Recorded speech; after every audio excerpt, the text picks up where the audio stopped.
Et voilà pour ce documentaire de Mathieu Verboux, impressionnant. Ça s'appelle La City Finance en eau trouble. Alors pour parler de ce monde de la finance qu'on a parfois du mal, nous, pauvres mortels si j'ose dire, à cerner, pour parler de ce monde qui sert à la fois de bouc émissaire en ce moment ou d'épouvantail, c'est selon, pour parler de ses règles, de son opacité, de l'impuissance apparente des politiques, pour parler spéculation, trader, tax Tobin, paradis fiscaux, agences de notation, et bien autour de cette table des spécialistes, analystes financiers, économistes, banquiers, politiques. À commencer par vous, Marie-France Beaufils, vous êtes sénatrice communiste d'Indre-et-Loire, vous êtes vice-présidente de la commission des finances et vous êtes en ce moment à travailler dans la commission d'enquête sur l'évasion des capitaux. Ça vous étonne d'ailleurs qu'on parle plus trop de ces questions de finance mondiale, de monde de la finance dans la campagne électorale, alors qu'au début ça avait commencé très fort. Tout le monde disait ils vont rendre des comptes et puis c'est fini. Moi, je ne pense pas qu'on en parle très peu, en tout cas dans les débats que moi je suis amenée à faire sur le terrain, dans les réunions publiques. C'est une question qui est fréquemment dans les discussions avec les habitants, mais à condition d'en parler dans des formes compréhensibles pour le plus grand nombre. Et je crois que c'est en effet notre rôle, à nous politiques aussi, d'aider à cette compréhension. Parce que si on en parle dans des formes très techniques, il est évident qu'on met une barrière immédiate. Bon. Mais comme dans tous les métiers, si on présente les choses de façon très technique, sans donner la capacité d'appropriation des gens, on n'est pas en capacité de le faire. Le temps médiat de la campagne électorale empêche des fois de faire ce travail didactique. Il y a un appétit, si je vous comprends bien, pour ces questions-là, à condition qu'on en parle de façon audible, et on va essayer de le faire, parce qu'effectivement, ce sont des choses très compliquées. En face de vous, Charles-Henri Philippi, vous êtes un banquier, vous êtes le président de Citigroup France. Citigroup, ça a été la plus grande banque mondiale, c'est la 3e américaine. Vous êtes français, vous êtes le président aussi d'Alfina, c'est une société de conseil en investissement.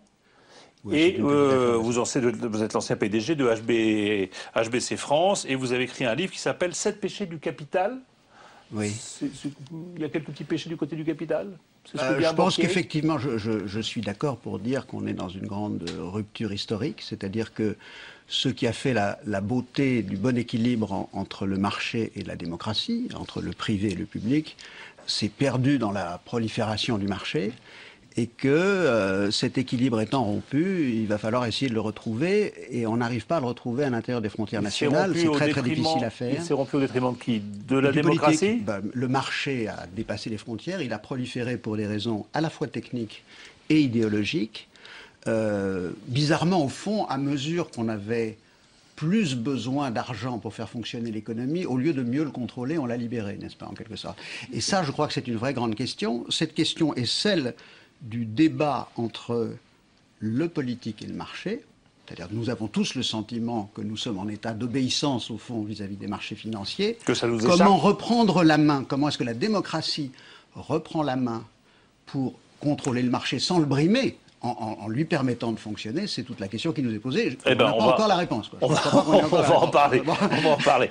À côté de vous, Marc Toiti, vous êtes économiste, on vous connaît bien. Vous êtes directeur de recherche économique et finance de la société Asia Compagnie. Et vous avez votre dernier ouvrage, et c'est pas il en aime beaucoup, ça s'appelle « Quand la zone euro explosera ». Une sorte de prophétie. Et vous rajoutez comment la France peut encore éviter le pire. Voilà, c'est pas anxiogène. Je veux garder un petit peu d'optimisme, parce que c'est ça. On peut encore s'en sortir.